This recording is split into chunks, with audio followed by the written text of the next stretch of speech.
Welcome to Kay Shares Knowledge. This is our first ever video and it's going to be focused on the topic of the Sex Offender Registry of Jamaica. Yes, you heard me right. As many of you know, in recent weeks, there have been an increase in the amount of sexual crimes being conducted in Jamaica. And as a result of that, many persons have been bringing up the question as to whether or not the Sex Offender Registry should be made public. By the way, it's a private document as it currently stands. So given that it's a private document, the public obviously cannot access it. Now, flowing from that, I decided to do a YouTube video focused on the Sex Offender Registry because many of you have been asking questions about it.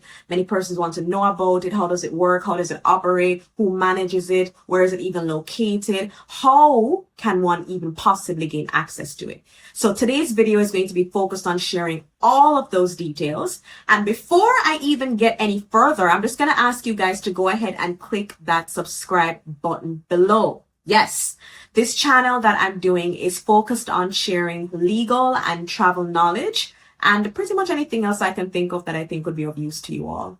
But the whole purpose is to share knowledge that I think will be useful to you and beneficial to you across, of course, every single stage of your life. So as I said, before I go any further, hit that subscribe button. I'm waiting, still waiting. Okay, let's go ahead and get into it. So before we even get into it, please be reminded that the information shared in this video is strictly for educational and informational purposes. This information is not legal advice. If it is that you need legal advice, I highly recommend that you contact a trusted attorney at law who will be able to provide you with the relevant guidance as needed. So let's go ahead and jump right in. Now, the first question that we have to answer is, what is the Sex Offender Registry of Jamaica? Now, in order for us to understand this, we have to look at two pieces of legislation: the Sexual Offences Act of Jamaica of 2009, as well as the Sexual Offences Regulations of Jamaica of 2012. Now, these two pieces of legislation pretty much establish the Sex Offender Registry of Jamaica. They also govern how is the Sex Offender Registry managed, who manages it, and it also dictates the operations of it. Now, we need to also bear in mind that the manager of the Sex Offender Registry is in fact the Commissioner of Corrections. Now, this Sex Offender Registry is also governed by a registrar. So the registrar is a person who basically maintains the registry. They ensure that the protocols are being followed properly. They ensure that it's being operated well within the bounds of the different pieces of legislation, and they also ensure that the persons who have access to it do. So you remember earlier on we were speaking about the fact that the Sex Offender Registry is a private and confidential document and only a limited amount of persons have access to it, meaning it's not a publicly accessible document. Now, the person who is responsible for determining who can access the register or not is in fact the registrar. Yes, that is another crucial function of the registrar of the Sex Offender Registry. They are able to receive the applications for persons who want to view it. They review the applications and then they make a determination as to whether or not, based on all the circumstances, this applicant has a legitimate interest and as such should be able to view the register. So in fact, the registrar has quite a bit of powers under the legislation. A lot of persons didn't know that. Now, the Sex Offender Registry does not just operate based in Kingston. No, in fact, there is a Sex Offender Registry registration center in every single parish across the island of Jamaica. Yes, you heard that right. There's a registration center in every single parish except for Kingston and St. Andrew, where the two of them are combined. Now, what is the purpose of this Sex Offender Registry Registration Center? Well, the purpose of it is to ensure that they are responsible for the registration of every single sex offender in that particular parish. So they're the ones who monitor and ensure that the sex offender is keeping within all of their reporting obligations. Now, all of the registration centers pretty much combine and collate all of the information that they collect and they send it over to the registrar who is based in Kingston. Now, this registrar, as I indicated, then maintains the register, meaning they manage it from Kingston to ensure that the sex offenders are complying with their obligations and are not absconding. Now, another crucial question is, who is on the Sex Offender Registry of Jamaica? Who is on it? Now, in order for us to answer this question, we have to go back to the same two pieces of legislation. The legislations dictate that in order for you to fall on the Sex Offenders Registry, there must be a recorded conviction in either the Supreme Court, the Circuit Court, or the Court of Appeal for you committing a sexual offense. And not just any sexual offense, it has to be a specified offense. Now, I'm going to explain what that means. Now, it is pretty much explaining that in order for you to fall on the register, a mere accusation of you committing a sexual crime is not enough. So let us say, for example, that there is an individual in your community, and this individual is known by everybody amongst the community to have committed several sexual crimes. However, this individual has never been formally charged. They have never been formally tried in a court, and they have never been convicted. This individual will not fall on the register. And the reason is because there is no recorded conviction in place for him. So pretty much that means you need to have these individuals tried and convicted in order for them to fall on the register. A mere accusation without more is not enough. Now, remember that the intention of the Sex Offenders Registry is to pretty much have a culmination of all of the different sex offenders across the island who have ever committed sexual crimes. That's the intention behind it. However, I discovered that based on Section 30, subsection 3 of the Sexual Offences Act, a judge may, and let me read it. So it says, a judge of the Supreme Court, whether or not the judge before whom the specified offense is tried, may direct that a person who has been convicted of a specified offense, hereinafter called the offender, be exempt from any or all of the registration reporting requirements of this part by virtue of, here's the important part, A, the conviction of the offender being a first time conviction for a specified offense. What does that mean? It essentially means that a judge of the Supreme Court can determine that based on the circumstances before him or her, this individual is a first time offender. They don't have any other recorded conviction on file.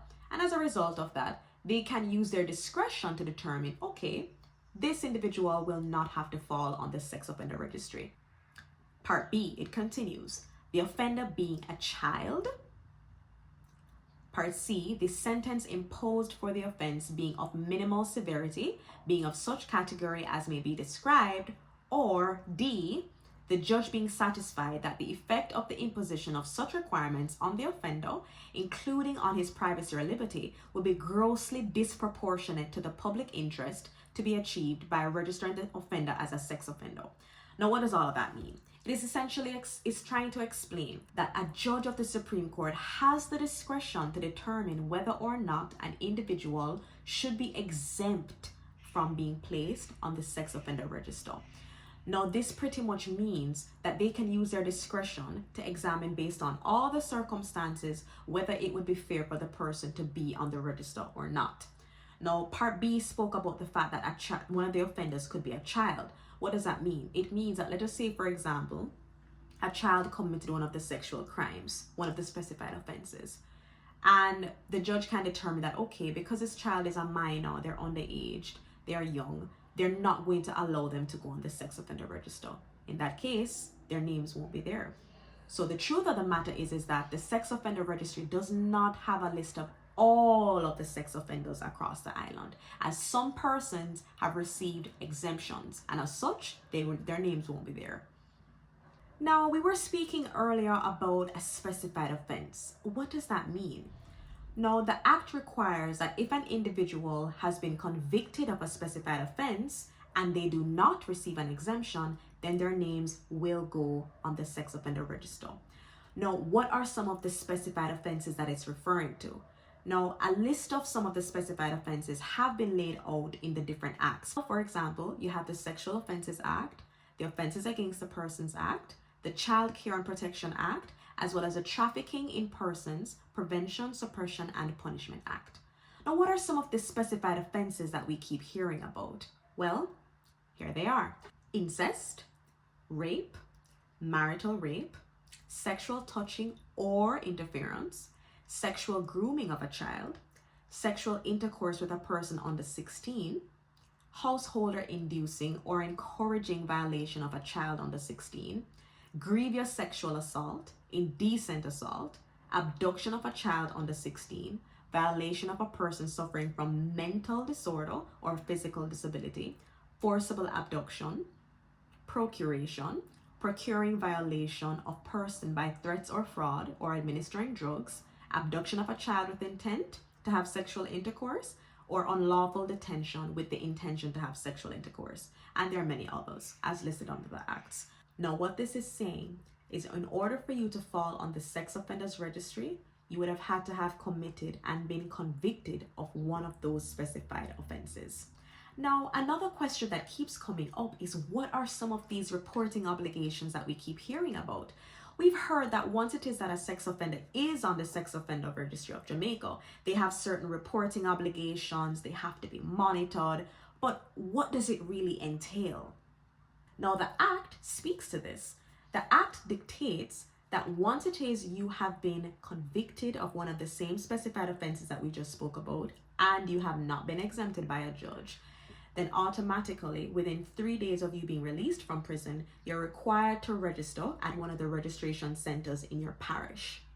Now, once you're registering, you have to disclose, of course, your name, your address, meaning your main place of residence, your secondary place of residence. You need to also indicate what was the crime that you committed, etc., your particulars.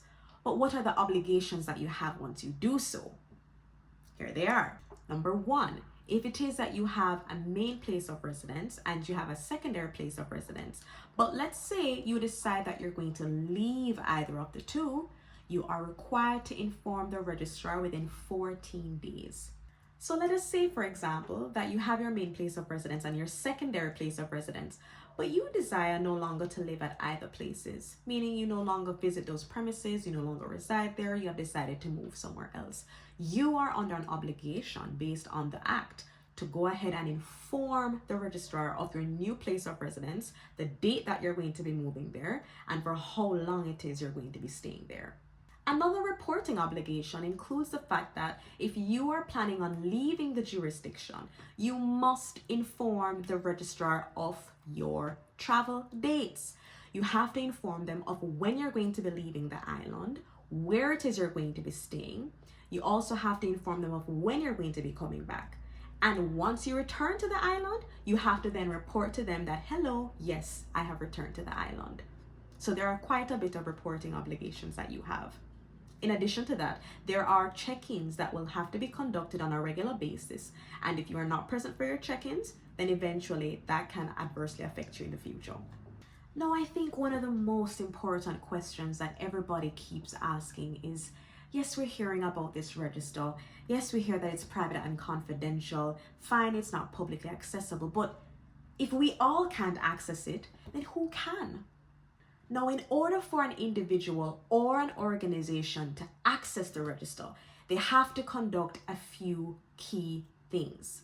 They have to make an application, a formal application to the registrar. They have to demonstrate to the same registrar that they have a legitimate interest in the matter, and that is why they need to view the register. Now, we spoke about an organization and an individual, but who could be these persons? Well, the legislations that we just discussed list out the specific categories of persons who could potentially apply and be successful in their applications. For example, let us say that you're the Jamaica Constabulary Force and you have a current matter before you. You have an accusation before you involving a particular person, and you want to view whether or not this individual is recorded on the Sex Offender Registry of Jamaica. You can make an application to the registrar to view it in order to verify that. Let us say, for example, that you are the owner of a company. A lot of persons didn't know this. A company who has received an application from an individual can make an application to the registrar to view the registry to determine whether or not the person who has applied for the job is on the register. Yes, many companies actually take use of this register in order to verify whether or not the employee, or rather the potential employee, is who they say they are. So again, a prospective employer can make an application to the register to view the registry. Another person who could potentially make an application under the Act to view the register is persons engaged in the professional counseling of a sex offender. Now, who is a person engaged in professional counseling? Let us say, for example, that you're a therapist or you are a psychiatrist and you are treating this sex offender for whatever trauma they have, whatever issues they may be experiencing. Then these particular individuals can make an application to the registrar to view the registry in order to determine what are the different things they were convicted for in order to assist them in the assessment of their treatment. Now, the Act speaks to another category of persons who could potentially be successful in their application. It speaks to the managers of institutions that are responsible for the care and treatment of vulnerable persons, where the sex offender has made an application to either be a patient, an employee, or a volunteer. Now, let's try to unpack that. What does all of that mean? Now, who is a vulnerable person? A vulnerable person, based on the Act, can either be a minor, who is a child, it could be an elderly person, or it could be a disabled person. Now, let us say that you are responsible for an institution that deals with these category of persons. Now, let's think about it. Who is responsible for the care of children? Schools, nurseries, daycares. Who is responsible for disabled persons or responsible for elderly persons? Hospitals, nursing homes. These categories of organizations can, and do by the way, make an application to the registrar to view the registry to determine whether or not the person who has applied is in fact on the register. Now, let's just say that you're one of the managers for any one of those companies and you receive a job application from an individual, but you're not sure if this person is on the Sex Offender Registry or not. And based on the type of persons that you manage or the type of persons that you care for or that you treat, they're vulnerable. You would have a requirement under the Act to go ahead and make such an application to verify whether or not the job applicant is on the register or not. Remember that this can pose as a serious threat to your organization as it relates to the safety and security of the persons that you're trying to manage, of the persons that you're trying to care for. Now, there's another category of persons who can potentially make an application under the Act to view the register. Let us say, for example, that you are the parent, caregiver, or guardian of a sex offender. You can make an application to view the register. So far, we have taken a look at what is a Sex Offender Registry of Jamaica. We have also looked at who could possibly be on the Sex Offender Registry of Jamaica. We've looked at who manages the Sex Offender Registry. We've looked at some of the reporting obligations under the Act, as well as looking at who could potentially access the document. Now, let's take a look at the removal of an individual from the Sex Offender Registry of Jamaica. Now, based on the legislation, each sex offender has to be on the register for a period of no less than 10 years. Yes, 10 years. Now, within those 10 years, they are required to keep up with all of the reporting obligations that they have agreed to, meaning they have to keep up with all of their check-ins. They have to be consistently advising the registrar of any of their travel dates if it is that they decide to leave the jurisdiction. They have to also ensure that they keep the registrar up to date as it relates to their place of residence, being either their main or secondary place of residence. And if they fail to keep up with any of these requirements, it is possible that they can be left on the register for longer than the 10-year period. So let's get back to this 10-year period. What is it about? Now, just because the 10-year period has expired does not necessarily mean that your name is going to just be automatically removed from the register. Remember that the registrar is going to be keeping track of whether or not you have been keeping in line with all of the reporting obligations, and then they can determine whether or not they're going to extend the duration of your time on the list. So sometimes some individuals remain on the list for longer than the 10-year period. Now, let us say, for example, that you have been keeping up with all of your reporting obligations, you have been keeping in line, you've been doing your check-ins. Now, once you hit the 10-year mark, then an application can be made for you to be removed from the register. Now, once that application is made, your name is going to be removed from it within 14 days, and then your name will be placed on another list, meaning a separate list. That, of course, is still private and confidential. Now, that is pretty much in a nutshell how the Sex Offender Registry of Jamaica works, who manages it, and how one can possibly access it. Now, we're still down to the real crux of the issue, which is, why is the Sex Offender Registry not made public? Now, I have been posting on social media and I have been receiving an explosive amount of feedback from you all, and I'm just going to share the different perspectives. Now, there are some persons who say that the Sex Offender Registry should in fact be made public. In fact, majority of persons who are commenting were saying that it should be in fact public. I want to hear your thoughts here on YouTube. What do you think? Should the Sex Offender Registry of Jamaica be made a public document? And if so, why? Now, the flip side to that is that I was receiving a lot of comments where persons were saying that if it is that it's made public, many persons will be subject to jungle justice. Many persons will be discriminated against, either at their place of employment, in their communities, etc., etc. So essentially, there were arguments for and there were arguments against. I want to hear your thoughts though. Do you think that the Sex Offender Registry of Jamaica should be made public? And if you think so, how do you think that we can manage as a society to ensure that we're balancing our constitutional rights with the public interest?